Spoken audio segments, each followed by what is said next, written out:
During the Buddha time, the Sakya capital of Kapilavastu resembled with a heavenly abode, with its gorgeous pavilions, huge gates, temples, towers, and a well-furnished royal palace with extensive inner apartments.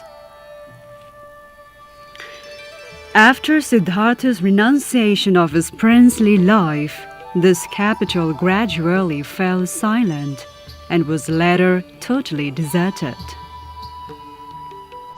In the 4th century AD travel account of Chinese pilgrim Sesay has mentioned about the ideally located, prosperous and flourishing Sakya capital of Kapilavastu, situated on the banks of the Bhagirath River and amidst an outstanding backdrop of the Himalayan range on the north. During his visit, he observed that the ancient Kapilavastu perished into ruins of demolished security walls and huge gates. A similar account on the ancient kingdom of King Suddhodhan, father of Lord Buddha, has also been recorded by another Chinese pilgrim, Faxian, in the 5th century AD, and Xuanzheng in the 7th century AD. Although Kapilavastu turned into ruins by the 4th century, to this day the region has become a witness to history of rich Buddhist culture and civilization. Siddhartha Gautama, born as a prince in Lumbini on 623 BC, before becoming the enlightened one, spent 29 years of his youthful life in Kapilavastu. That inspired young prince for his inklings towards enlightened state of being. Baby Prince Siddhartha was carried in a royal chariot joyously after his birth in a beautiful garden of Lumbini, along with his mother, Queen Maya Devi. Local monks, nuns, hermits, and locals all paid homage by offering garlands, flowers, and other aromas cheerfully during 26-kilometer-long journey of the newborn prince and Queen Maya Devi. Dignitaries and other intellectuals from and around Kapilavastu welcomed wholeheartedly the future King Siddhartha and his mother from all directions of the palace, offering petals from the air. After Siddhartha was born, Lord Indra himself appeared in the sky, overlooking Lumbini from heaven to offer holy flowers, welcoming the child on earth. Siddhartha's birth was not just a matter of happiness inside the Sakya clan, but his arrival on earth brought tremendous and memorable joy to the citizens of Kapilavastu. The road between Lumbini Garden and Kapilavastu Palace was decorated lavishly. The road in between was crowded with gracefully clothed citizens in utter cheerfulness to welcome the newborn prince. There was no limit to their joy. The lower court of ancient Kapilavastu, where the remains of the palace are surrounded by huge walls at the eastern and western entrance, is located in a modern-day Kapilavastu district. Kapilavastu, the capital of Sakya Kingdom, an open museum of Buddha's period civilization and culture, is located in the banks of modern-day Budganga River, earlier known as the Bhagirath River during Buddha's time. Kapilavastu, situated in the present-day Kapilavastu district of Lumbini Zone, lies about 320 kilometers southwest of Kathmandu. There are regular flights from Kathmandu to Gautam Buddha Airport of Bhairava. It takes only 40 minutes on a flight to reach Bhairava from Kathmandu, And to reach ancient Kapilavastu from the airport, one needs a 45-minute drive on a vehicle.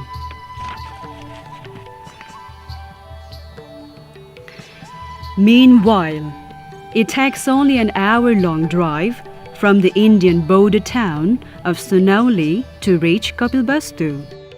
Today, pilgrims from all over the world come to Kapilavastu to pay homage to Lord Buddha and the Sakya dynasty. It is a timeless place where the ancient monuments mark the authenticity of homeland of Lord Buddha. There are different standards of hotels available in Lumbini and Kapilavastu. From high standard to budget hotels are catering to the needs of all kinds of tourists and pilgrims who come to visit and stay at Lumbini and Kapilavastu.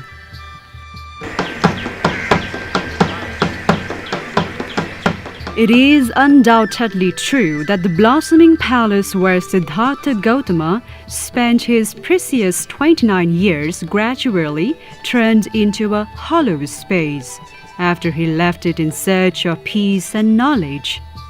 Two other bodhisattvas were born in the historical and prosperous Kapilavastu before him.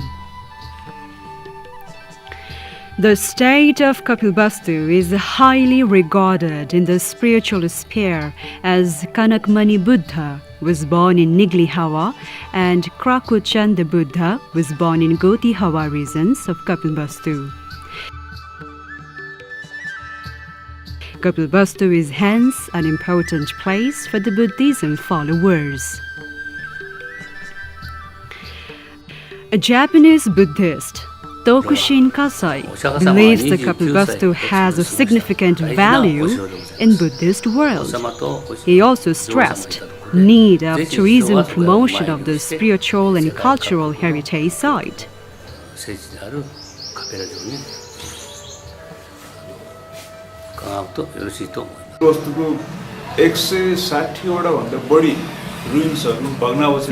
a Nepali monk, Bhikshu Maitreya, says Kapilavastu is a very important place for each and every Buddhism follower because it is an open museum of Buddhism.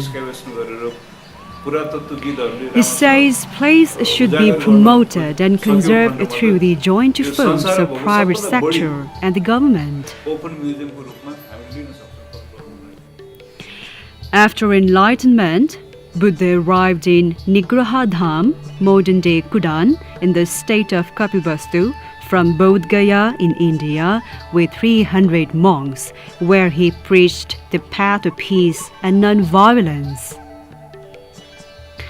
Lord Buddha had lived a life of extreme luxury for 29 years before he was exposed to a sick person, an old person, and a dead person, along with a hermit living a spiritual life. He decided to understand essence and meaning of life by living behind the palace lavish lifestyle. A privileged prince of a powerful kingdom who was living a life with all the luxury imaginable inside a palace took the toughest decision to renounce everything, seeking and understanding the cause of sickness, old age, and death, and find out how to end this suffering. Buddha as a prince and his renunciation of the comfortable princely life is known to the living beings of the world as a great sacrifice. The evidence of this divine act of Buddha renouncing his throne and leaving the palace from the east door, known as Mahapariniskramana, has still existed. Siddhartha left not only the palace, but also his 7-day-old son Rahul, beautiful wife Yasodhara, father Siddhadhan, mother Gautami, and other family members. The darkest hour of midnight, Siddhartha exited the palace with his beloved horse Kanthak, charioteer Channa, and once more for the last time, with a glance towards the west, where he had lived so far as a prince. Siddhartha promised himself, for the last time, of never returning back to Kapilavastu without discovering truth and dharma. After 6 years of harsh penance, an enlightened Siddhartha Gautama, who had become a monk, returned back to Nigrahadham, modern-day Kudan of Kapilavastu, along with 300 followers monks, and made his old father. In this historical location, Buddha ordained his 8-year-old son Rahul as monk, partaking the knowledge he had received. Young Rahul, inspired by his father's knowledge, renunciation, and philosophy, decided to adhere to Buddha's life philosophy in this holy site of Nigrahadham of Kapilavastu. With dozens of historical monuments, Tilora Court of Kapilavastu, and countless other Buddhist shrines and places of pilgrimages, Kapilavastu remains the witness for humankind, as the center of sacrifice and renunciation for greater good. Tilora Court and Kapilavastu are the timeless and incredible illuminating historical places for humankind. They are as bright as diamond and as delicate as water.